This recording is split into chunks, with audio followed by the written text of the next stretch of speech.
ఈ నెల 15వ తారీఖు నుంచి తెలంగాణ రాష్ట్ర వ్యాప్తంగా పాఠశాలలు ప్రారంభమవుతున్న సందర్భంలో ప్రభుత్వ పాఠశాలలు కరీంనగర్ పార్లమెంట్ నియోజకవర్గంలోని భారతీయ జనతా పార్టీ కార్యకర్తలు అందరం కూడా ఈ పాఠశాలను పరిశుభ్రం చేయాలని చెప్పి ఒక కార్యక్రమాన్ని తీసుకోవడం జరిగింది. స్వచ్ఛ పాఠశాల పేరుతోని ఈ కార్యక్రమాన్ని ముందు తీసుకునే ప్రయత్నం చేస్తున్నాం.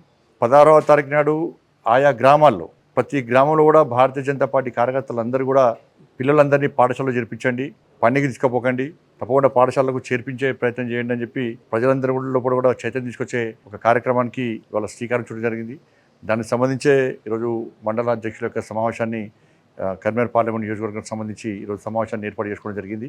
మోడీ గారి యొక్క సూచన మేరకు కరీంనగర్ పార్లమెంట్ నియోజకవర్గంలో ఆ బాధ్యత మేము తీసుకుంటాం, తప్పకుండా ఇస్తాం.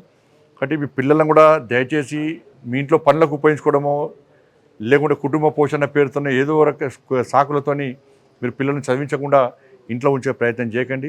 పిల్లల్ని పాఠశాలకు పంపండి. వాళ్ళని విద్యావంతులుగా చేయాల్సిన బాధ్యత మనందరి మీద ఉంది. కాబట్టి దీనికి సహకరించాల్సిందిగా ప్రజలను కోరుతా ఉన్నాం.